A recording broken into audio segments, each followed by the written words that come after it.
اور اپنی تباہی کی طرف بڑھ رہے ہیں، اور یہ سب خدا کی طرف سے مہیا کردہ حل کی ایک ترتیب ہے۔ ہمیں ایک نئی قسم کے انسان کی ضرورت ہے، اور اس لیے خدا وعدہ کرتا ہے کہ ایک نیا انسان آئے گا جو سانپ کے سامنے نہیں جھکے گا۔ دراصل وہ اس کے سر کو کچلے گا اور اس سے زخم کھائے گا۔ یہاں سے کہانی ایک مرد اور ایک عورت ابراہم اور سارہ سے مؤودہ نسل کا پتہ دیتی ہے۔ خدا انہیں وہی الہی برکت بخشتا ہے جو صفحہ اول پر انسان کو دی گئی تھی، اور اس طرح وہ بابل کو چھوڑ کر ایک نئے باغ کی طرف چلے جاتے ہیں، یعنی وہ ملک جو خدا اس کے خاندان کو دینے کا وعدہ کرتا ہے۔ اس کے بعد ابراہم کے خاندان کی کہانی ہے۔ 3 نسلیں، ابراہم، اسحاق اور یعقوب، اور بعد میں اس کے 12 بیٹے۔ اور ہماری امیدیں اس وقت تک بلند ہیں جب تک ہم ان کے انتہائی غیر فعال اور خاندان کی تباہی کی کہانی نہیں پڑھتے۔ وہ جھوٹ بولتے ہیں، دھوکہ دیتے ہیں، اور تقریباً ایک دوسرے کو مار ہی ڈالتے ہیں۔ جنسی معاملات کو ایک طرف ہی رکھ دیں، لیکن باغ کی کہانی کے بعد آپ کو کیا امید تھی؟ وہ انسان ہے۔ بالآخر ابراہم کا خاندان مصر میں اسیر ہو جاتا ہے۔ ابراہم کے خاندان کی یہ ناکامیاں کہانی کے مٹھی بھر لمحات کا تاریک پس منظر پیش کرتی ہیں۔ خدا ان لوگوں کے ساتھ عہد کو قائم رکھتا ہے۔ وہ ان کے ساتھ ایک عہد نامی ابدی وعدہ بھی کرتا ہے کہ وہ ان کے وسیلے سے بنی نوع انسان کو نجات اور برکت دے گا۔ کس طرح بالکل واضح نہیں ہے، لیکن ابراہم کا خاندان اس وقت اپنی بہترین حالت میں ہے جب وہ اپنے خود غرضانہ منصوبوں کو بند کرتے اور انقلابی ایمان کے ساتھ خدا کے وعدے پر بھروسہ کرتے ہیں۔ یہاں سے خاندان بڑھتا ہے۔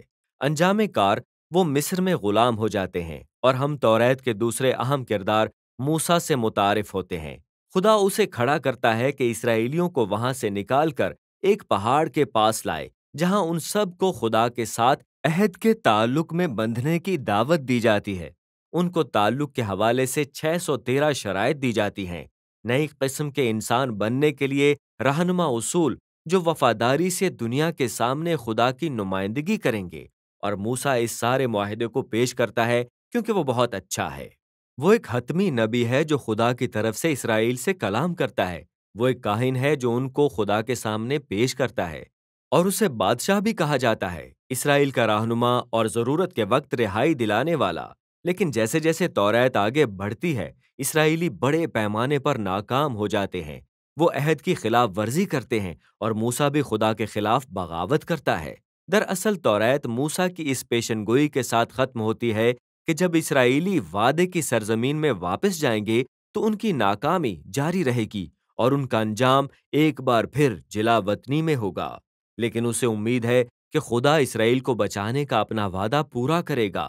ایک دن وہ ان کی ناکامیوں پر پردہ ڈالے گا۔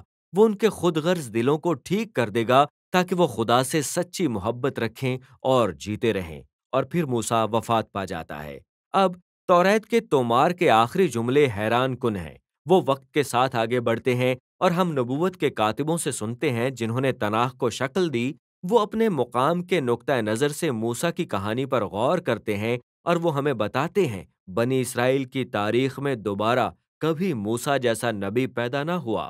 جناب، کاش کوئی اور نبی، کاہن، بادشاہ آ جائے، اور اس کے ساتھ ہم نیوییم میں داخل ہوتے ہیں۔ اس میں 2 ذیلی مجموعے ہیں۔ اول، سابقہ انبیاء، موعودہ سرزمین میں اسرائیل کی کہانی کی 4 بیانیہ تصانیف جنہیں بعد کے انبیاء کے نقطہ نظر سے بیان کیا گیا ہے۔ یشوع کی قیادت کے ساتھ اچھے معاملات شروع ہو جاتے ہیں۔ ہمیں بتایا جاتا ہے کہ وہ کامیاب ہے کیونکہ وہ موسیٰ جیسا ہے، اور اس کا دھیان دن رات کتاب مقدس پر رہتا ہے۔ لیکن آخر کار یشوع بھی ناکام ہو جاتا ہے، جس طرح موسیٰ کے دور میں اور باغ عدن کی کہانی میں ہوا۔ اسرائیل کا طویل اور پرتشدد زوال ان کی اپنی ہی تباہی کی شکل لے لیتا ہے۔ یہ کہانیاں زیادہ تر اسرائیل کے بادشاہوں، نبیوں اور کاہنوں کی ناکامی پر مرکوز ہیں۔ وہ کیسے جھوٹ بولتے، ایک دوسرے کو دھوکہ دیتے اور بتوں کی پوجا کرتے تھے۔ یہ بنیادی طور پر باپ دادا کی طویل ناکامیوں کی خونی دہرائی تھی، لیکن وہاں کچھ روشن نشان ہیں۔ خدا ایک نئے انسان کے ذریعے بنی نوع انسان کو برکت دینے کے اپنے عہد کے وعدے کی دوبارہ تصدیق کرتا ہے۔ یہ داؤد کی نسل سے ایک بادشاہ ہوگا، اور آپ کو داؤد اور سلیمان جیسے لوگوں کی کہانیاں ملتی ہیں جو کہ جس وقت خدا پر بھروسہ کرتے ہیں تو انہیں ابراہم جیسے لمحات ملتے ہیں، لیکن یہ دیر پا قائم نہیں رہتے۔ اور آپ کو معلوم نہیں ہوگا کہ ابراہام کے خاندان کا اختتام وہیں ہوتا ہے جہاں سے انہوں نے شروع کیا تھا، مفتوح ہوئے اور بابل میں اسیر کیے گئے۔ لیکن یاد رکھیں، یہ ساری کہانی بعد کے انبیاء کے نقطہ نظر سے سنائی گئی ہے، اور وہ جانتے ہیں کہ جلا وطنی اختتام نہیں ہے۔ چنانچہ انہوں نے اسرائیل کے ماضی کی ان کہانیوں کو اپنے مستقبل کی امید کی طرف اشارہ کرنے والی کہانی کے طور پر تشکیل دیا ہے۔ جب خدا اپنے لوگوں کو بابل سے بچا لاتا ہے تو وہ اس نئے بادشاہ کو بھیجے گا جو ان کے اچھے دنوں کے دور کی طرح موسیٰ اور داؤد اور سلیمان جیسا ہوگا۔ دراصل یہ نیوییم کا دوسرا حصہ بعد کے انبیاء کے متعلق ہے۔ مخصوص انبیاء کے ساتھ منسوب 3 بڑی اور 12 چھوٹی تصانیف ہیں، اور یہ ڈیزائن جان بوجھ کر پیدائش سے 3 جمع 12 بزرگوں کو یاد کرتا ہے جن کی ناکامی کی کہانیوں میں مستقبل کی امید کے بیج موجود ہیں۔ یہ نبوتی تومار 2 طرفہ حوالہ جات سے بھرے ہوئے ہیں جن کا تعلق پیچھے توریت اور انبیاء کی حکایت سے ہے، اور وہ کہانی کو آگے بڑھاتے ہیں۔ اسرائیلی نبیوں کا کام موسیٰ جیسا بننا تھا، پرانے اسرائیل پر ناکامی اور بدعنوانی کا الزام لگانا اور انہیں آنے والے نتیجے خداوند کے دن کی بابت خبردار کرنا، جس کا خاتمہ بابل میں شکست اور اسیری کے ساتھ ہوا۔ لیکن انبیاء یہ بھی وعدہ کرتے تھے کہ خدا کا ایک مقصد ہے، وہ اپنے لوگوں کو پاک کرے گا اور ایک نیا اسرائیل پیدا کرے گا جو ابراہام کی طرح وفادار ہوگا۔ وہ اس موعودہ حکمران کے دور حکومت میں خدا کے ساتھ ایک عہد کے رشتے میں رہیں گے جسے نئے موسیٰ کے طور پر بیان کیا گیا ہے اور داؤد کے نام سے پکارا گیا ہے۔ وہی خدا کی برکت کو پوری دنیا کے لیے بحال کرنے والا ہوگا۔ نیوییم کا اختتام توریت کی طرح ہے۔ تناخ کے نبوتی کاتبوں کی طرف سے ایک نوٹ: وہ اب تک کی پوری کہانی پر غور کرتے ہیں اور وہ قارئین پر زور دیتے ہیں کہ موسیٰ جیسے نئے نبی کے منتظر رہیں جسے وہ ایلیا کہتے ہیں۔ وہ اعلان کرے گا کہ اسرائیل کا خدا اپنے لوگوں کو پاک کرنے اور نجات دینے آ رہا ہے۔ یہاں سے ہم تناخ کے تیسرے اور آخری ذیلی مجموعے میں جاتے ہیں، کیتوئیم، توماروں کا ایک مختلف مجموعہ۔ ہر ایک کو پیچھے توریت اور انبیاء کے کلیدی موضوعات کے ساتھ منسلک کرنے اور 2 طرفہ حوالہ جات کے ذریعے ان کو مزید ترقی دینے کے لیے تشکیل دیا گیا تھا۔ مثال کے طور پر زبور کا تومار 2 نظموں سے متعارف کرایا گیا ہے جو توریت اور انبیاء کے آغاز سے منسلک ہے۔